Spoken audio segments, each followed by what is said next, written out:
play a mainstream role, to be able to influence events around us, was what we came into politics to achieve. If we'd wanted to be on the sidelines watching from the outside, we'd have joined another political party. And how will you be voting? Well, I don't think demonstrations of this sort actually assist in dealing with the issues rationally and objectively. What happens in politics is there is a sort of ballast vote which swings to the ruling or majority opinion, and that has always been the case.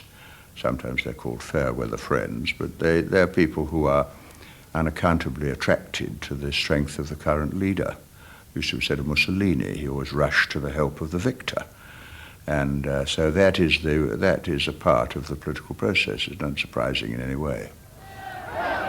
Many former left-wing associates of Tony Benn and his ally Dennis Skinner chose to switch their support to Neil Kinnock on the National Executive Committee. When I was on the NEC, if I came to the NEC and I didn't vote the Benn Skinner way, I was made to feel very, very uncomfortable by both Benn and Skinner. And the message would go back into my union that I was some kind of class traitor because I happened to disagree with them at the NEC. Now Neil Kinnock saw that and he didn't like it. And it was a very, very restricted and bad kind of politics. Not that far away from the stuff that the militant tendency were into.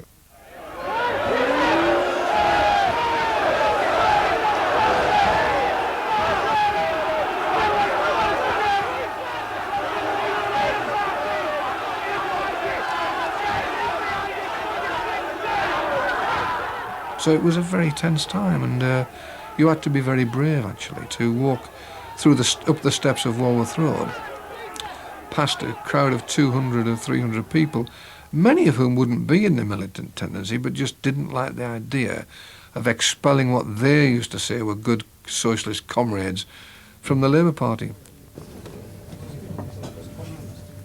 Throughout 1985 and 86, Labour's National Executive Committee sat through hours of hearings. It was the start of a process which would lead to the expulsion of more than 200 militants. For Neil Kinnock, it was a personal crusade. The main antagonist, he was a bit like Wyszynski, who was Stalin's trial lawyer, was none less than Neil Kinnock himself. It was Kinnock who kept the whole thing going on the basis of his questions and his charges and his innuendo. And that lasted several hours. Derek Hatton, the deputy leader of Liverpool Council, appeared to revel in the publicity. We were at Walworth Road and we were waiting for the National Executive Committee to decide whether or not they were going to take our hearing. We had many, many supporters outside, and we were in a room where there was a window. The window opened and we were able to actually tell our supporters where we were up to at that point in time, and obviously tell the press as well. That would be more of an indication to the NEC than the editorials of the Mail and the Express. I was initially horrified that they had been given access to an open window and seemed to be holding a public sort of press conference broadcasting to the entirety of South London. Where are they? With all the pictures and all the negative fallout that would flow from that. But that was the sort of guerrilla tactics that they were engaged in. It was probably one of the most unpleasant experiences of my life. These people were brought in and they were defending their position. And it was probably the nearest thing to the Inquisition that I've ever attended. And of course they weren't then tortured on the rack, but they were expelled. And many of them were very good people.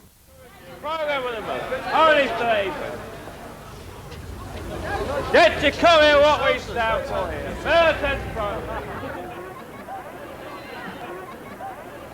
Militant became Labour's obsession. Once more, the party seemed more concerned with its own affairs than the business of opposition. The difference between Neil and Mrs. Thatcher is that Mrs. Thatcher, she never got publicly involved in internal disputes within the Conservative Party. She talked to the nation, selling whatever message it was, often quite simple slogans repeated endlessly. But always she was addressing the nation, and Neil spent all that time talking to the Labour Party. And it wasn't surprising that we didn't have much luck convincing the nation. But the leadership was intent on reaching out to the voters. In November 1985, Peter Mandelson, a young and ambitious television producer, joined the party as Director of Communications. His brief, the relaunch of Labour. It was a bit like swimming through treacle. I sat in a room, a tiny office at the time, in front of a desk with 3 legs, a chair that was so wobbly I always felt as if I was sliding off it.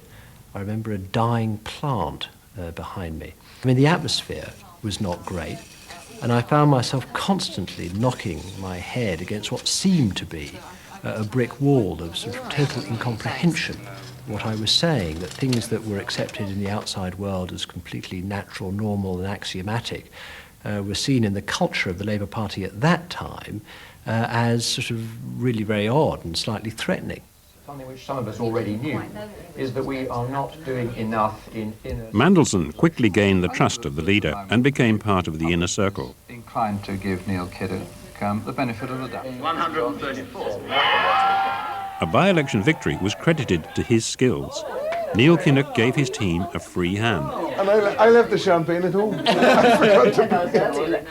Neil just started from the assumption that really just about everything that had been done in the 83 election was a disaster, a shambles, unprofessional, ghastly. So we weren't looking back, really. I mean, we just took for granted, we weren't going to do any of that. Image became everything. In 1986, Neil Kinnock ordered a new symbol, a rose, for the party. The rose was to replace the red flag, which had been considered too revolutionary for Thatcher's Britain. Peter went around looking at different drawings of roses and brought me drawings and so on. And then we eventually picked one which is a fairly natural representation of a rose. Would you object massively if I took the films off? We actually had a serious discussion about the length of the stem. I still think it's too long. It became known as the Red Rose Revolution.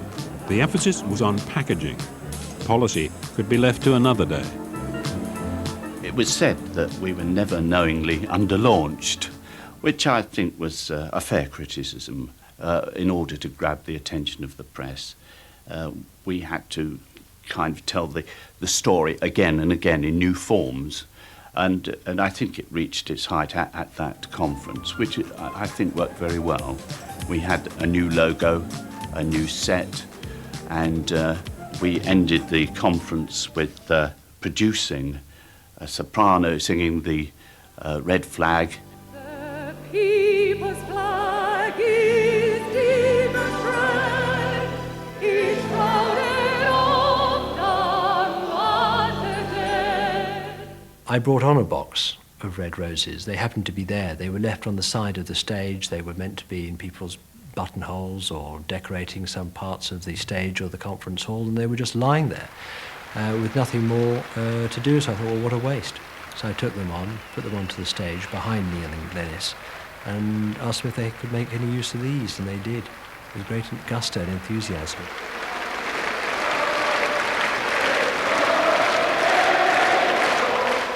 I had a lot of criticisms to make about it because it seems to me we were more caught up with image than substance, and that I've always been in politics to talk about ideas and how we change them. And whilst we were doing some of that, the greater attention had almost moved to winning by sound bites on radio and television and the picture spot and all those kind of things, and the rose was just part of that image. I mean, I love roses. I grow them in my own garden, but I prefer them in the garden rather than on my lapel. Neil Kinnock was in his element. His boisterous spirit revelled in the new exuberance. But more sober colleagues found the theatricals hard to bear. I wasn't at all comfortable with throwing red carnations to conference. I wasn't at all comfortable at community singing at the end. But I had the sense to know that modern politics had to be like that. I'd been to the last 5 Democratic conventions in the United States. And you can't get away in democratic politics, particularly if you're a radical party, not an establishment party, without reaching out to people in that way. It's not the sort of politics that attracts me the most, but it's like being a doctor. Sometimes you have to perform operations that you find slightly distasteful, but you have to do it to get the patient right. Neil took the performance of politics more seriously than I've ever been able to. As the years have gone by, I've got more and more impatient with the performance side of politics. The happy pair left the 86 conference in classic style, but the left were disgusted. and Tony Benn reworked the party's anthem. The people rose in shades of pink.